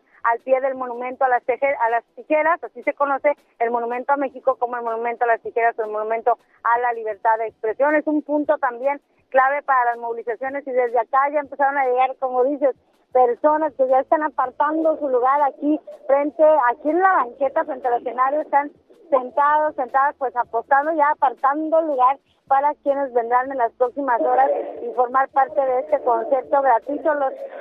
Pues ya nos han también compartido, Alberto, la importancia de que este evento sea gratuito. Hace unos minutos hablábamos con algunas personas que señalaban que sí, pues este hecho permite que llegue a más personas el mensaje que tienen las letras de Residente, que lo resaltamos, pues este escenario está aquí en la zona urbana Río, y pues a unos ya muy cerca de la frontera, y sin duda ya también lo que esperamos o lo que se esperaría estimado Alberto, por parte de quienes hemos visto a Residente en el Zócalo, lo vimos en el Zócalo defendiendo a Palestina, y ahora pues se espera también un mensaje muy potente cuando estamos aquí prácticamente junto al muro en la frontera, el muro que divide a dos comunidades que sin embargo pues permanecen enlazadas en esta ocasión, y como en muchos otros ámbitos, a través de la música, Alberto.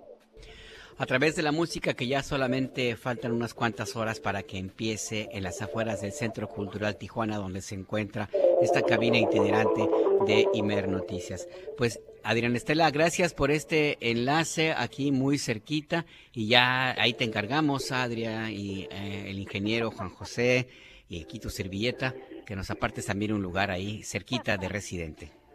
Claro que sí, Alberto, ya están aquí colocadas las gradas, enfrente está el área donde se hacen las pruebas de sonido, de iluminación, el área donde también estarán los compañeros de prensa. A la izquierda, justo frente a un restaurante, Alberto, están ya colocadas estas gradas. Se tiene un estimado de que sean aproximadamente 60,000 personas las que vengan aquí hasta este sitio. Hay varios ya al pie de este escenario que tiene, y pues tiene colorido el escenario, es un escenario con colorido. Aquí ya están todas las bocinas listas, y pues ya escuchamos aquí, si se puede escuchar aquí de fondo, tengo ya estos acordes que están prácticamente preparando el escenario para esta noche y sí, con todo gusto les aparto su lugar, Alberto.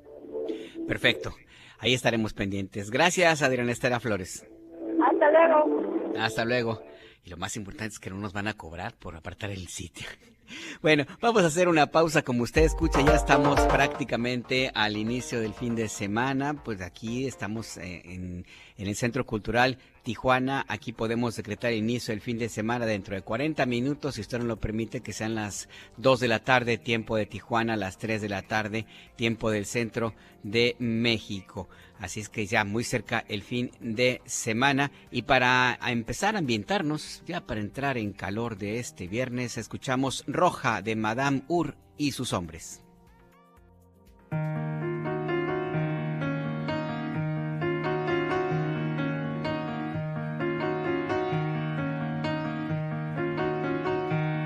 Confieso que hoy me siento roja de mujer, que la vida brota sin querer,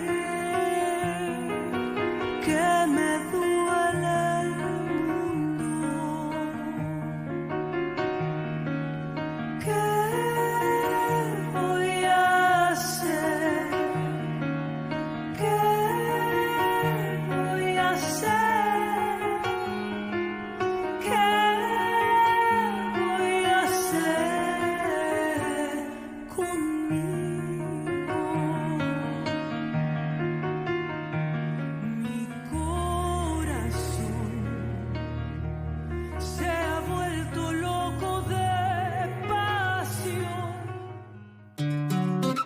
Lado B de Tijuana.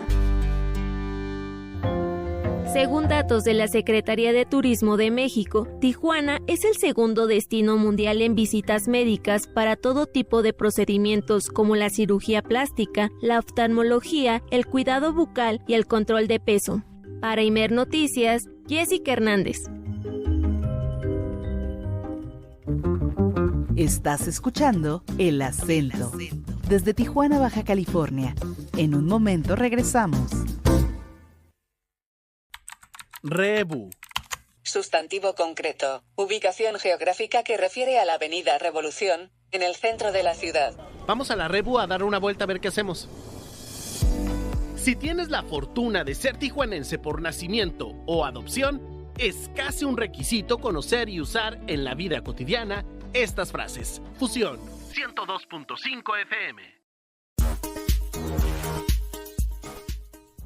Está usted en El Acento, tu punto de referencia. Y sí, la Rebu es la calle más conocida de Tijuana. Es la avenida principal, la avenida de inicio alrededor de esta y otras calles que comunican a la frontera con Estados Unidos. Se construyó esta emblemática ciudad fronteriza. Si usted nos escucha por acá en Tijuana, Baja California, échenos una llamada, díganos cómo la ve. Estamos ya en nuestro último día de transmisiones de esta semana por ahora. Vamos a regresar más adelante a otras transmisiones en Tijuana y en otras ciudades de nuestro país. Pero por lo pronto le invitamos a que se comunique con nosotros al 664-681-3393. 664-681-3394 o a el 5566-312427, 5566-312427, el número de WhatsApp de Imer Noticias. Vamos a seguir con la información y nos vamos directo a Ciudad de México. El secretario de Relaciones Exteriores, Juan Ramón de la Fuente, ofreció un corte de caja sobre los avances que hay en la protección de mexicanas y mexicanos en Estados Unidos que viven el asedio de Donald Trump. Nuestra compañera Natalia Matamoros tiene la información. Adelante, Natalia, buenas tardes. Buenas tardes, Alberto. Un saludo a ti y al auditorio. El secretario de Relaciones Exteriores, Juan Ramón de la Fuente, ofreció un balance, como tú mismo indicas, sobre la situación de los mexicanos que han sido detenidos y repatriados al país provenientes de Estados Unidos, al contabilizar 116.130 deportaciones. Indicó que la Cancillería ha enviado un total de 13 notas diplomáticas a los Estados Unidos para manifestar su desacuerdo en contra de las persecuciones y los operativos de ICE en diversas regiones del país. Indicó que del 20 de enero hasta la fecha, 130.019 mexicanos han solicitado medidas de protección. Escuchemos el balance que ofreció el canciller sobre este tema.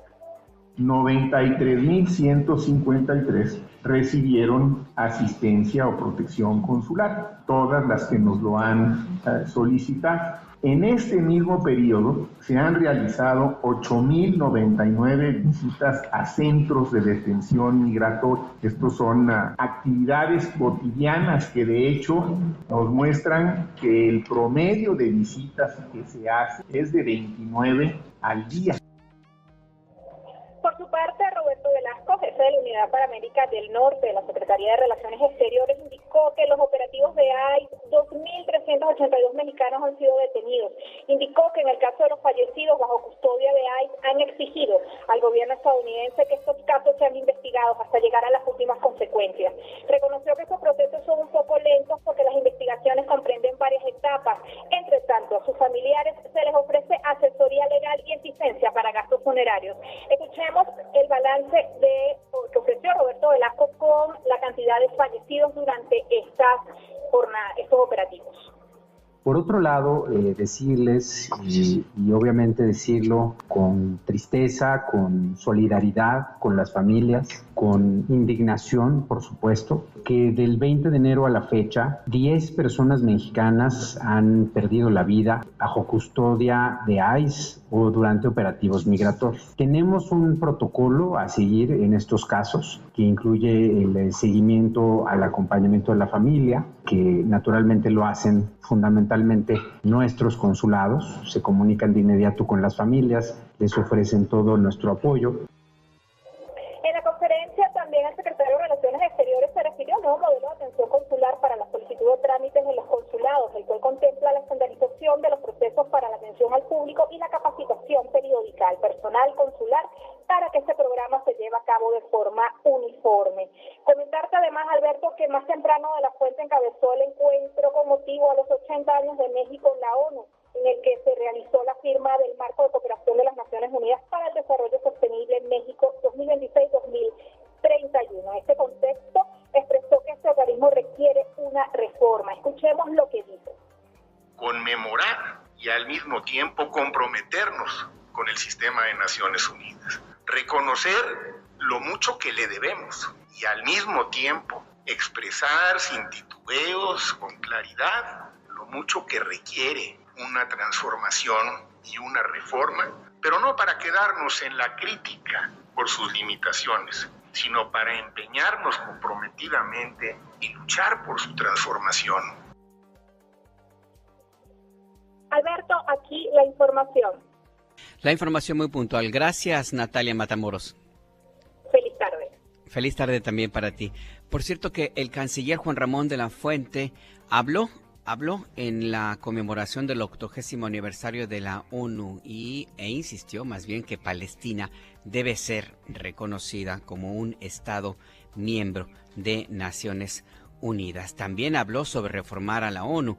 El secretario general de Naciones Unidas dijo sobre este tema en específico que es imperativo cambiar al Consejo de Seguridad, terminar con esta hegemonía de países como la Unión Soviética, como Estados Unidos, que tienen la capacidad de vetar decisiones que tomen prácticamente todos los países miembros de Naciones Unidas. Van en sentido contrario a las decisiones del planeta entero solo para beneficiar a sus propios intereses. Una de estas decisiones, la más polémica por todo lo que implica en materia humanitaria, la condena internacional casi unánime en contra del genocidio que comete Israel en Palestina, es un ejemplo muy claro. El canciller mexicano Juan Ramón de la Fuente insistió en que Palestina es un Estado con pleno derecho y así debe ser reconocido como tal. Escuchemos.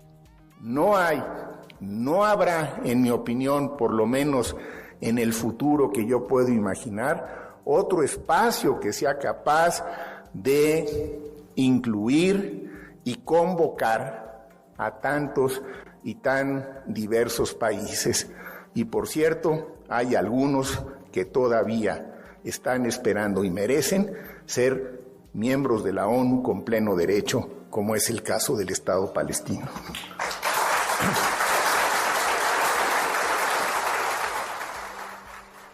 Ahí pues lo que señaló el secretario de Relaciones Exteriores con relación a Palestina.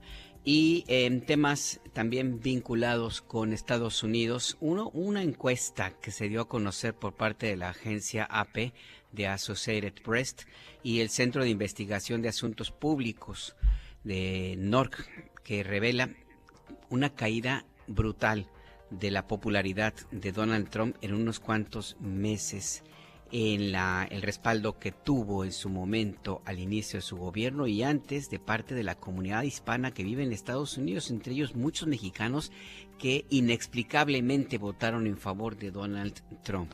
Trump ahora tiene solamente el 25% de los adultos hispanos residentes en Estados Unidos tienen alguna opinión favorable a Trump, un número muy bajo comparado con el 44% que tuvo hace unos meses, apenas después de que asumió el cargo como presidente de Estados Unidos. Esto supone un problema para los republicanos, que tuvieron una base importante de respaldo entre los hispanos, que, como le digo, inexplicablemente apoyaron a Donald Trump, pero que ahora empiezan a entender el significado de su decisión de votar en favor de un personaje de estas características.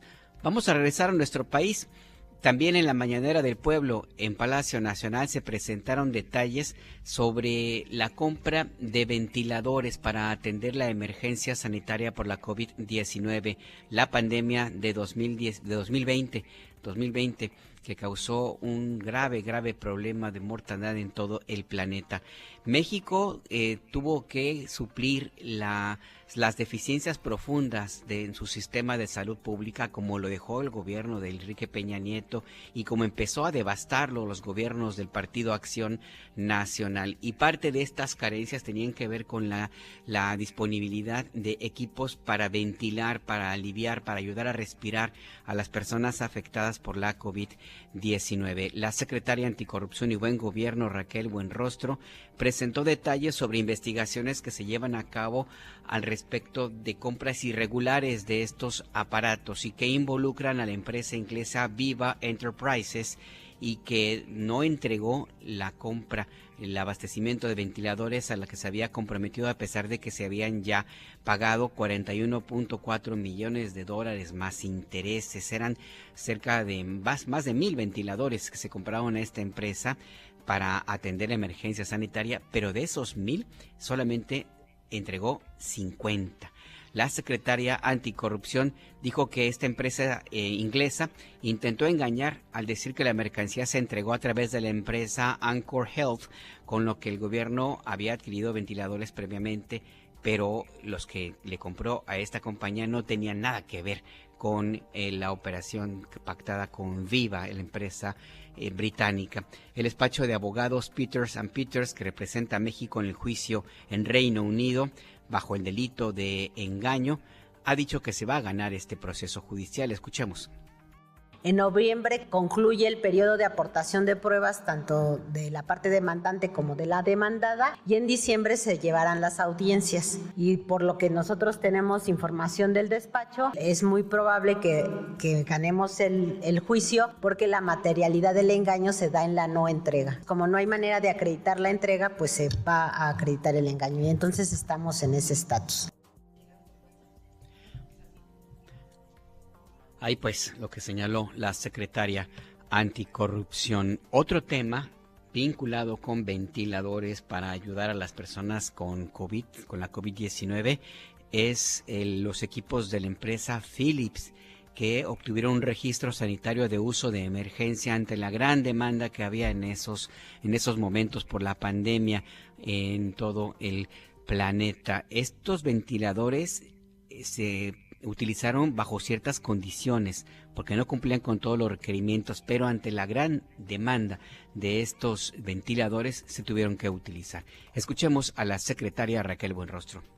Pues nosotros estamos dando la labor junto con las instituciones de reverificar que efectivamente todos los ventiladores estén retirados. Todo lo que llevamos hasta ahorita, lo que hemos detectado es que todos están retirados, algunos incluso ya se devolvieron, ya los retiró la empresa y ahorita nos encontramos en esa parte, en cómo estamos analizando con todo el sector salud cuál es la estrategia jurídica integral y además estamos en colaboración con otros países para ver cómo están atendiendo sus temas en otros países. Lo que hemos hecho hasta ahorita y de la verificación física que se ha hecho en algunos de los hospitales, en lo que llevamos, sí se ha ratificado que al menos en el sector público, en el gobierno federal, no están funcionando los ventiladores.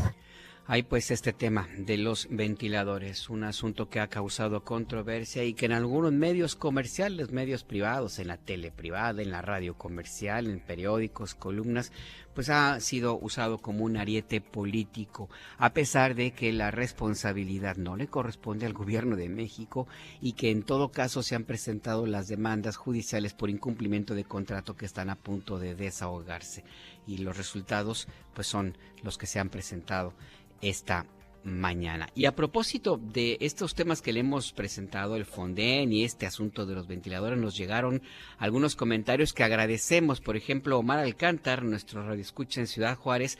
Ya mero vamos para allá, Omar, ¿eh? Ahí te estamos avisando para decirte en tiempo y forma cuando iniciamos transmisiones en Ciudad Juárez, y nos comenta que sería bueno que se presentaran argumentos justo sobre el caso del Fonden desde los gobiernos de Salinas y otros gobiernos y ver realmente quién se benefició con ese programa que era supuestamente para ayudar en desastres naturales, para que los jóvenes y la gente sepa realmente lo que hacía, dice Omar Alcántar. Es parte de la información que hemos presentado.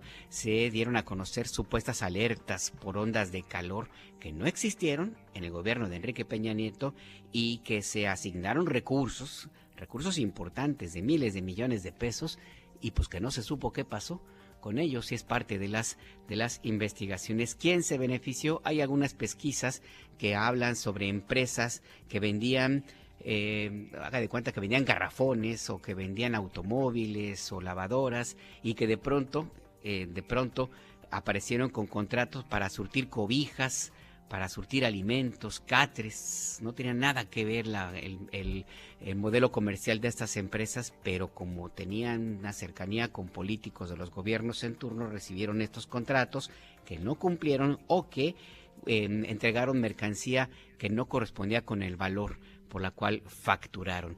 Eran la forma de operación de El Fonden que algunos ahora reclaman que regrese.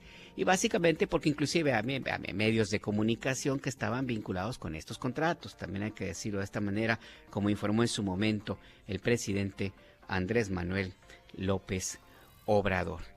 Y ya que estamos en estos temas, déjeme comentarle que hubo una reunión de empresarios mexicanos con líderes empresariales y autoridades de Estados Unidos, entre ellos el secretario adjunto del Departamento de Estado estadounidense, Christopher Landau.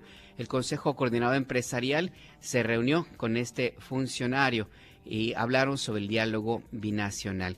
En este encuentro también participaron otros personajes de las cámaras empresariales de Estados Unidos en nuestro país. ¿Por qué le comento todo esto? Bueno, porque el Tratado México, Estados Unidos y Canadá pues anda en su periodo de revisión.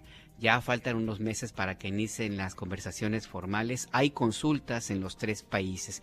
Dentro de este periodo, en Canadá el gobierno de Ontario presentó un video del expresidente Ronald Reagan, que fue presidente en los años 80, que es un personaje, o era un personaje de tinte conservador, extremadamente neoliberal, y que a pesar de esta posición política y económica, no estaba de acuerdo en la imposición de aranceles, algo que pues enfurece a Donald Trump, que no perdona que le lleven la contraria, y decidió cancelar las negociaciones comerciales con Canadá con el argumento de que ese país pretendía entorpecer un periodo interno que debe enfrentar Donald Trump con las Cortes estadounidenses, a donde han llegado señalamientos en el sentido de que utilizó indebidamente sus poderes presidenciales para establecer estas decisiones de política arancelaria que han perjudicado a la economía estadounidense.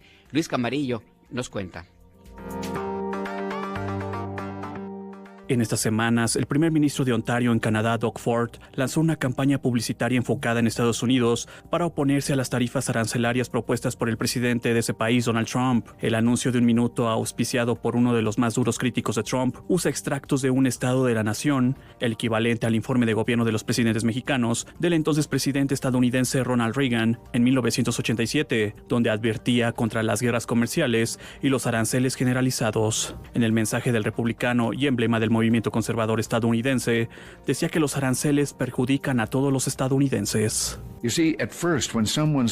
Verán, cuando alguien dice, impondremos aranceles sobre importaciones extranjeras, parece que estuvieran haciendo algo patriótico al proteger los productos y los empleos estadounidenses. Y a veces funciona por un corto tiempo, pero solo por un corto tiempo. Lo que finalmente ocurre es que, en primer lugar, las industrias locales empiezan a depender de la protección gubernamental en forma de aranceles elevados, dejan de competir y realizan los cambios tecnológicos y de gestión innovadores que necesitan para tener éxito en los mercados mundiales. Y luego, mientras todo esto sucede, pasa algo aún peor. Los aranceles elevados conducen inevitablemente a represalias por parte de países extranjeros y al desencadenamiento de feroces guerras comerciales. Este jueves, en su cuenta de Truth Social, en un aparente tono furioso, Donald Trump denunció el anuncio de Ford como fraudulento y falso, alegando que Canadá lo usó para interferir en la política estadounidense. Y en represalia, el magnate republicano anunció el fin inmediato de todas las negociaciones comerciales con Canadá, escalando ya de por sí una tensa relación bilateral. La Fundación Ronald Reagan, por su parte, respaldó la crítica de Trump al afirmar que el anuncio mal representa las posiciones de Reagan, quien en ese mismo discurso defendía aranceles selectivos contra productos japoneses, toda vez que agregó que está revisando sus opciones legales en el asunto. La publicación de Trump se produce después de que el primer ministro canadiense Mark Carney declarara que tiene como objetivo duplicar las exportaciones de Canadá a otros países fuera de Estados Unidos ante las amenazas arancelarias de Trump. Cabe recordar que Imer Noticias informó el pasado 7 de abril que el Ministerio de Asuntos Exteriores de China calificó las decisiones arancelarias de Trump como bullying económico que no solo perjudica a todo el mundo, sino también a Estados Unidos. Incluso el gobierno de China, a través de la vocera del Ministerio de Asuntos Exteriores, Mao Ning, publicó en redes sociodigitales el video de 1987 en el que Ronald Reagan se pronuncia contra los aranceles. Sobre el rompimiento de la negociación comercial entre Canadá y Estados Unidos, la presidenta Claudia Sheinbaum informó que las negociaciones comerciales entre México y Washington avanzan positivamente mientras espera el desenlace con Canadá. La mandataria federal recordó que el secretario de Economía, Marcelo Ebrard, viajará la próxima semana a Corea del Sur para participar en el Foro de Cooperación Económica Asia-Pacífico, APEC, para cerrar acuerdos pendientes con la administración Trump. Bueno, vamos a esperar. Ayer hizo creo que fueron 3 publicaciones que hizo en su red social. Y bueno, vamos a esperar a cómo avanza la relación con Canadá. En el caso de México, vamos muy adelantados. El secretario de Economía va la próxima semana a la PEC. Ahí va a tener reuniones todavía con la administración del presidente Trump para cerrar algunos acuerdos que todavía nos falta. Pero vamos muy bien pues en el avance de las revisiones que ellos plantearon de algunos puntos que ellos consideran que son barreras al tratado comercial. Muchas de ellas no las consideramos así, pero va bastante adelantada. En dado caso que esta ruptura por parte de Estados Unidos con Canadá continuara, ¿México podría continuar de manera independiente con Canadá? No hay que adelantarse, vamos a esperar. Para Imer Noticias, Luis Camarillo Carvajal. Efectivamente, hay que esperar porque, como dijo el primer ministro de Canadá, Mark Carney, van a volver a la mesa de negociaciones en el momento en que a Donald Trump se le baje el coraje y esté listo su delegación de negociadores para restablecer las conversaciones. Por cierto, aquí en México también hay temas económicos que de una u otra forma se vinculan con el comercio internacional y es la actividad de petróleos mexicanos. El director de Pemex, Víctor Rodríguez Padilla, se reunió con diputados como parte de la glosa del informe de gobierno de la presidenta Sheinbaum. Patricia Ramírez tiene los detalles.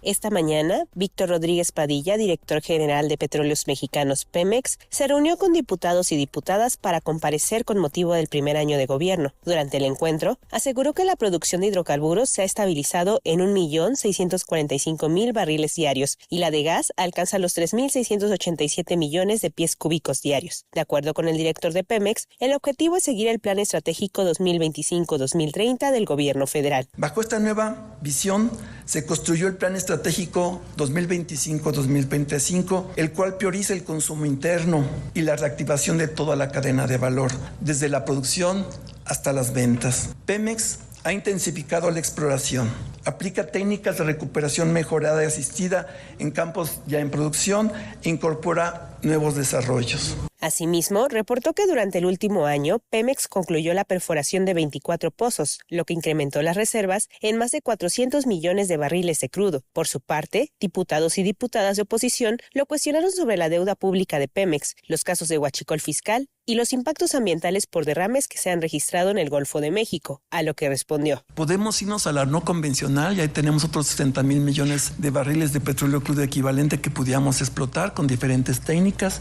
y no lo estamos haciendo. Porque hay que tomar una decisión. ¿Seguimos siendo país petrolero o nos vamos a la transición? Eso es lo que está en el debate público. En realidad, ese es el debate de la política energética en la que Pemex participa todos los días con un cuidado inteligente de los hidrocarburos, tanto en gas como en petróleo. Sobre la deuda, el director de Pemex aseguró que al mes de septiembre se han pagado casi 300,000 millones de pesos, mientras que la deuda con proveedores se redujo a la mitad. Respecto al combate al robo de combustibles, dijo que se han inhabilitado alrededor de 2,000 tomas clandestinas y se recuperaron 98 millones de litros de producto por un valor estimado de más de 2,000 millones de pesos. Para Imer Noticias, Patricia Ramírez.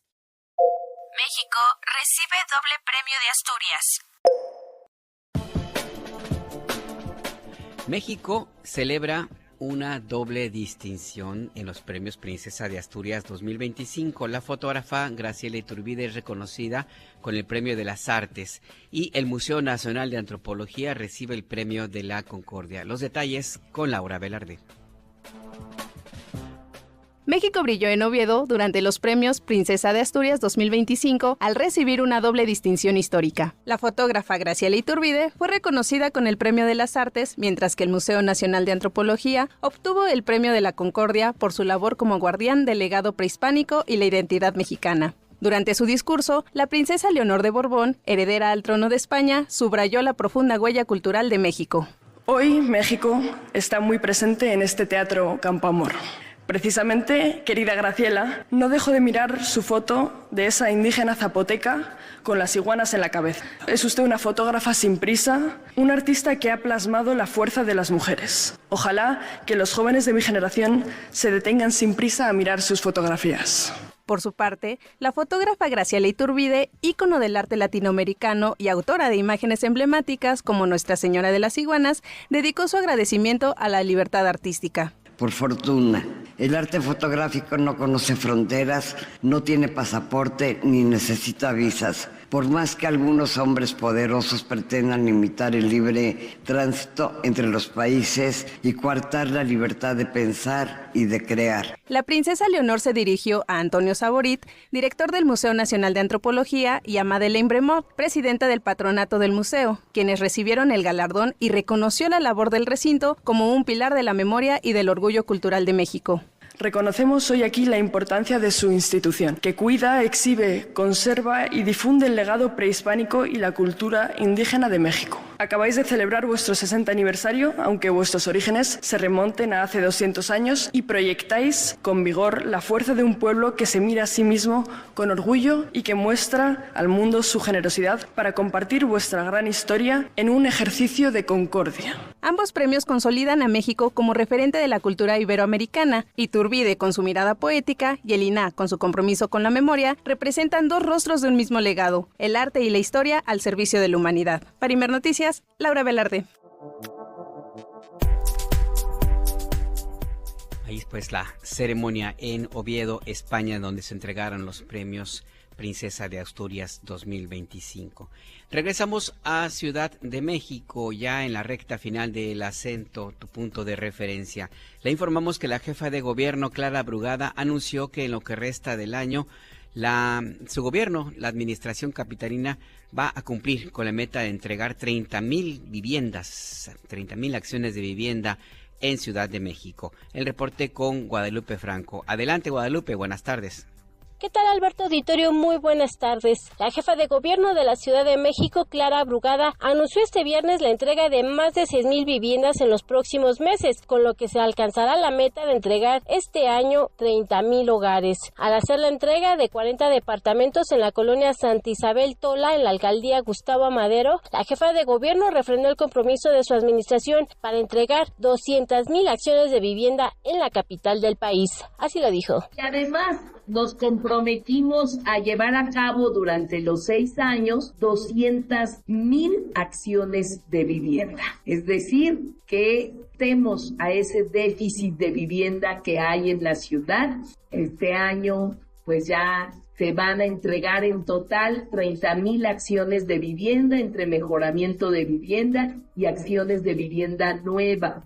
Y también estamos apostando a las unidades habitacionales. Este año, 1,200 unidades habitacionales de la ciudad están contando con recursos públicos para mejorarlas. Ante los 160 beneficiarios de los departamentos cuyo costo ascendió a menos de 800,000 pesos, la jefa de gobierno reconoció que aún existen problemas de vivienda en la ciudad. No obstante, destacó que con estas acciones se avanza en combatir el déficit de vivienda y garantizar el derecho a hogares económicos dignos y en los mejores puntos de la ciudad. Vamos a escuchar sus palabras. Tenemos todavía problemas importantes de vivienda en la Ciudad de México. El 53% de los jóvenes entre 25 y 35 años siguen viviendo en casa de la familia, aunque ya tengan pareja, incluso hijos, porque no pueden acceder rápidamente a una vivienda digna.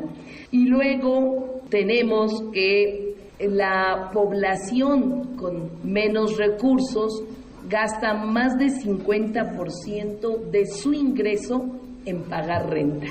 Los 40 departamentos entregados este viernes se ubican en la calle de Cacama número 84 y constan de 54 y 64 metros cuadrados, cuya inversión de construcción ascendió a 32,736,000 pesos. Alberto Auditorio, mi reporte.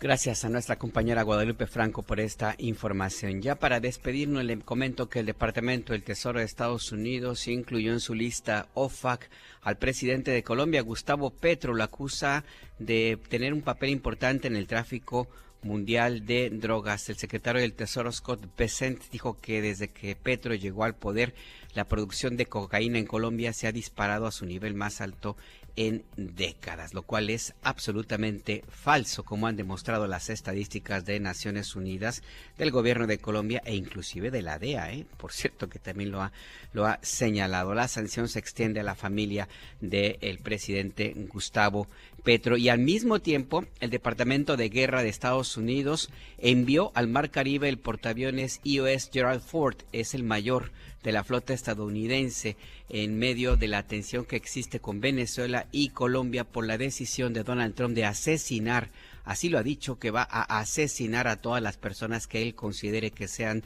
traficantes de drogas, sin importar que exista o no una comprobación judicial para hacerlo. Trump lo dijo en sus redes sociodigitales y lo ha reiterado en sus recientes discursos este viernes. Y la primera acción después de esta amenaza criminal vino con este despliegue del portaaviones USS Gerald Ford.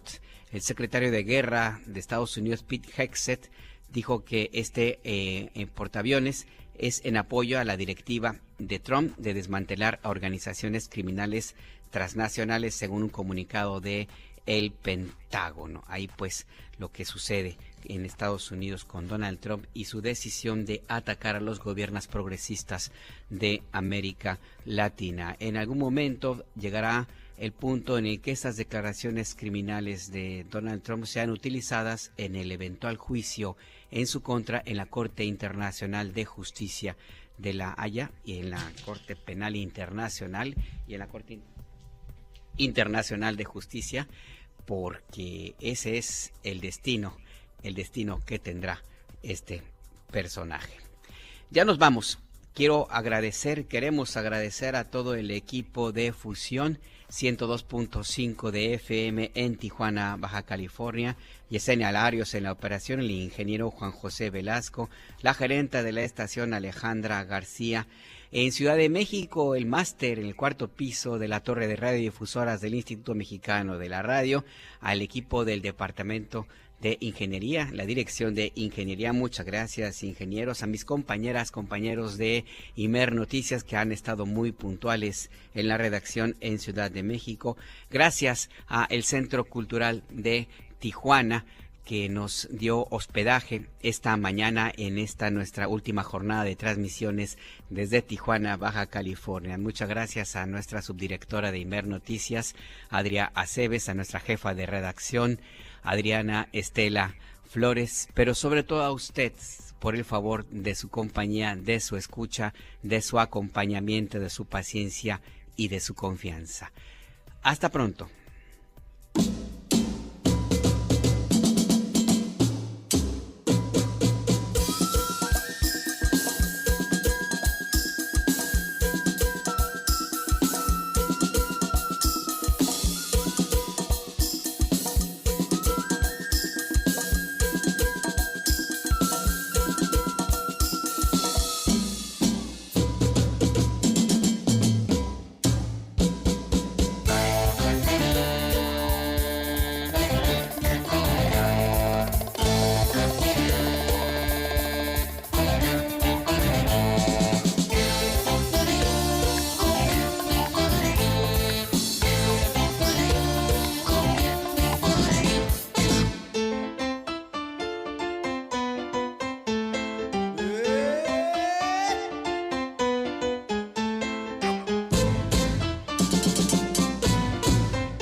Tienes que aceptar el cielo en la tierra para que nos amemos de mil maneras.